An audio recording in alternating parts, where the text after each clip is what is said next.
Ok, pessoal, conforme foi começado no tutorial anterior, nós vamos agora inserir uma atividade extraclasse orientada, ASO. Existem aqui embaixo as opções para os cursos, que na verdade são as disciplinas. Então, vamos escolher uma dessas disciplinas e automaticamente a tela equivalente à disciplina deverá surgir com as opções para a disciplina selecionada.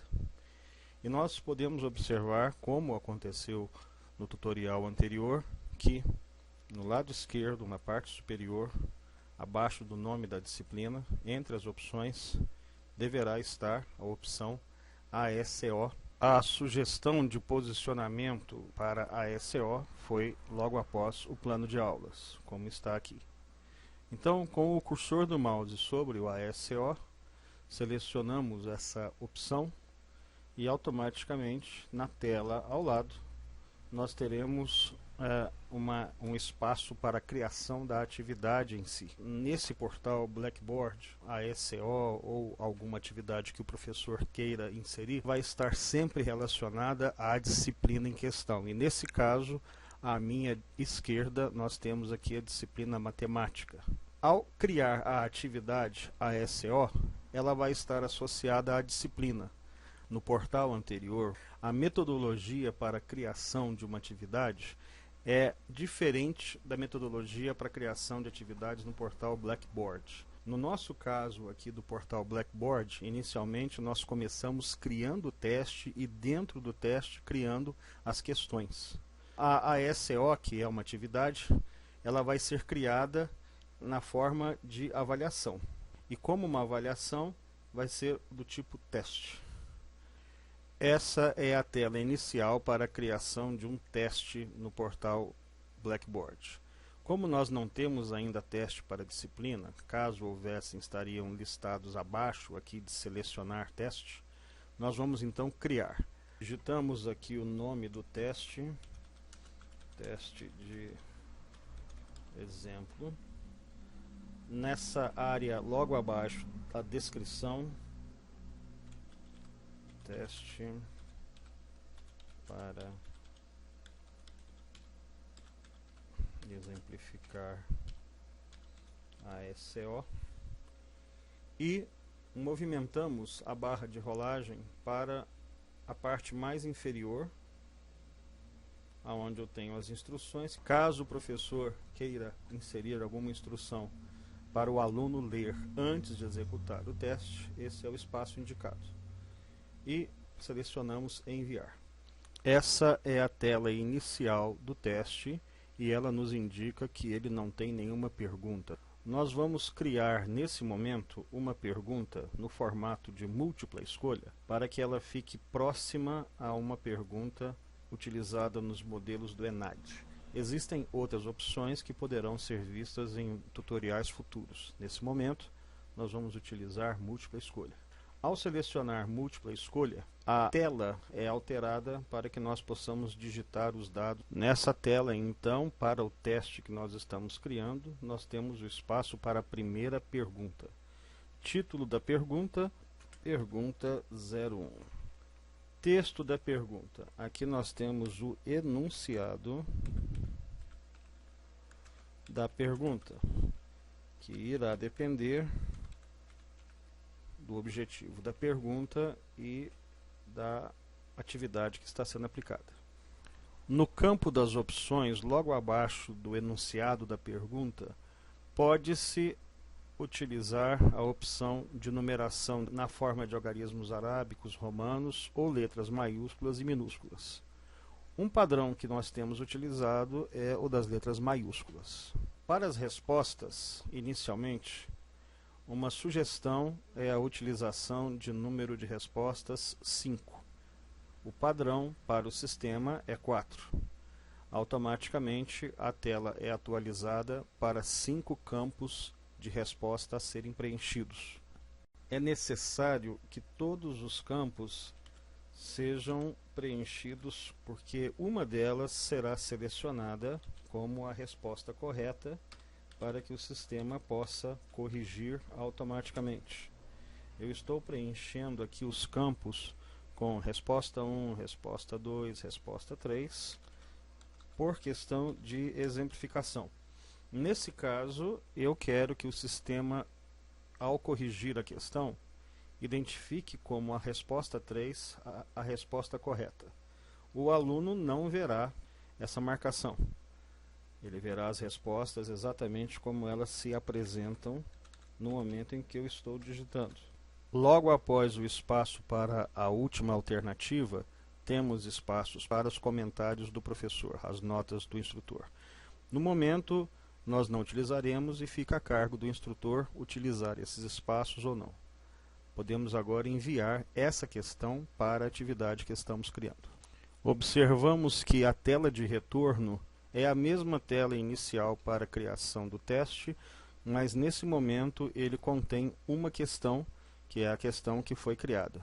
Então ele indica total de perguntas 1, total de pontos 10. A pergunta é o enunciado da pergunta que vai ser preenchido pelo professor nessas etapas de criação da atividade em si. Vejam aqui que ele sinaliza que a pergunta foi criada com sucesso e que ela vale 10 pontos. Nesse momento, podemos alterar o valor dessa questão em particular. Nós vamos alterar o valor dela para 5 e daqui a pouco serão inseridas mais duas questões, mais duas perguntas, para que nós possamos entender esse processo de pontuação. Então, eu selecionamos aqui essa pergunta e acrescentamos nesse espaço pontos o valor 5 e ativamos a atualização. Nesse momento, o sistema vai alterar o valor da questão que era da pergunta, que era de 10 pontos, para 5. Agora será inserida uma segunda pergunta. Para isso, as etapas são as mesmas que nós já seguimos até agora. Criar pergunta, e o tipo da pergunta a ser criada é múltipla escolha.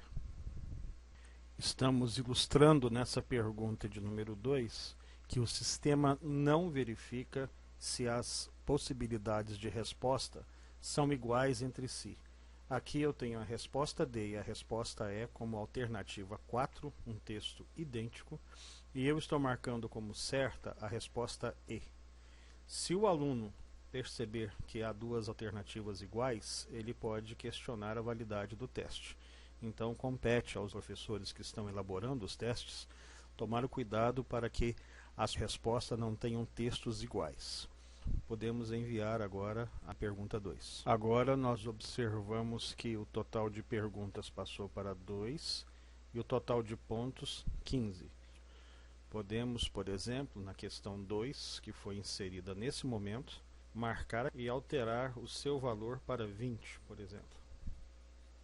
Então a primeira questão foi alterada para 5 e aqui, na pontuação, quando for digitado o valor 20 e atualizar, as questões que estiverem selecionadas, no caso somente a questão 2, terão seu valor atualizado para 20.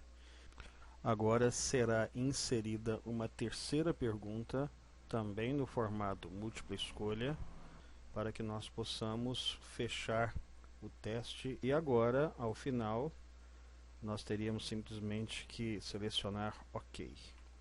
Caso alguma pergunta venha a ser excluída por necessidade do instrutor ou da própria avaliação, do lado de cada enunciado nessa tela, nós temos a opção aqui para excluir, editar ou copiar a pergunta conforme a necessidade. A cópia da pergunta é uma forma de se reutilizar a pergunta de um teste em outro teste. Nós não vamos excluir agora, mas fica aqui mostrada essa opção. Selecionando então OK, o nosso teste está concluído e nós vamos ter a opção de aplicá-lo para os alunos. Retornamos então à tela de criar teste e nesse momento basta selecionar enviar. Retornamos então à tela da criação do teste antes da inserção das perguntas. Pode-se inserir links para arquivos e nós vamos agora alterar algumas opções para que ele possa ser aplicado para as turmas. O teste em si foi criado na área de uma disciplina, então eu não preciso especificar para qual disciplina esse teste deverá ser aplicado. E nesse caso, a disciplina inclui a turma e o curso. A primeira opção é abrir o teste em nova janela, sim ou não. Se eu escolher a opção sim, uma janela será aberta para a apresentação do teste. Normalmente deixa-se a opção não selecionada. Tornar o link disponível? É necessário tornar o link disponível, porque senão o aluno não verá o teste. Adicionar um novo anúncio para o teste? Se nós escolhermos a opção sim, o portal irá enviar uma mensagem para os alunos da turma sobre o teste. Nós temos aqui a opção de permitir que o aluno faça mais de uma tentativa ao executar o teste. Marcando várias tentativas e escolhendo o número de tentativas, podemos indicar quantas vezes o aluno poderá tentar responder o teste e confirmar. No caso dos estudos dirigidos, NED, nós escolhemos normalmente 2, mas fica ao critério do professor se ele vai permitir tentativas ilimitadas ou se ele vai escolher uma quantidade, 2, 3, 4 tentativas. A pontuação do teste poderá ser selecionada aqui. A última pontuação, a mais baixa, a mais alta, a média entre elas, a primeira, também fica a cargo do professor. Forçar conclusão. Caso o aluno abra a tela do teste, é possível que o teste seja concluído em uma sessão ou não. Normalmente deixamos essa opção desmarcada. Cronômetro. Essa opção é selecionada quando o instrutor quer que, passada uma quantidade de minutos, que a tela do teste seja fechada. Também não utilizamos. Estes campos definem data e hora a partir das quais o teste será disponibilizado para os alunos, ou seja, ficará disponível para que eles possam executar o teste, e a data limite, data e hora nas quais o teste será removido da tela do aluno. Logo abaixo dos campos de início e fim do teste está a data do vencimento do teste. Normalmente a data de vencimento coincide com a data final na qual o teste ficará disponível para os alunos. Pode-se escolher também que o aluno não terá como iniciar o teste após a data de entrega. É possível para o instrutor permitir que o aluno que perdeu o teste, perdeu o prazo normal, possa abrir o teste e fazer de novo. Daí a utilização desses campos. Nos campos a seguir, eu tenho as opções de apresentar os resultados do teste e a forma como eles serão apresentados para o aluno. A apresentação final poderá ser selecionada aqui. Entre as últimas opções, antes de enviar o teste, está a forma de apresentação do teste. O instrutor poderá escolher todas as opções a serem apresentadas ou uma pergunta de cada vez. Depende da opção do instrutor. Perguntas em ordem aleatória, caso o instrutor queira que o sistema faça o embaralhamento das questões a cada vez que o teste for apresentado. Selecionadas todas as opções pertinentes, é só clicar em enviar. Ao enviar o teste, a tela da AECO retorna como estava no começo, mas agora tem um link para o teste de exemplo. E, se o instrutor quiser, ele pode a qualquer momento verificar como se apresenta o teste. Basta selecionar o teste com um clique e ele será aberto na mesma forma como seria aberto para o aluno. Essa é a tela que será apresentada para o aluno assim que ele selecionar qualquer teste que esteja disponível. Ao clicar em iniciar, o aluno irá ver as opções do teste, as questões e as alternativas de resposta.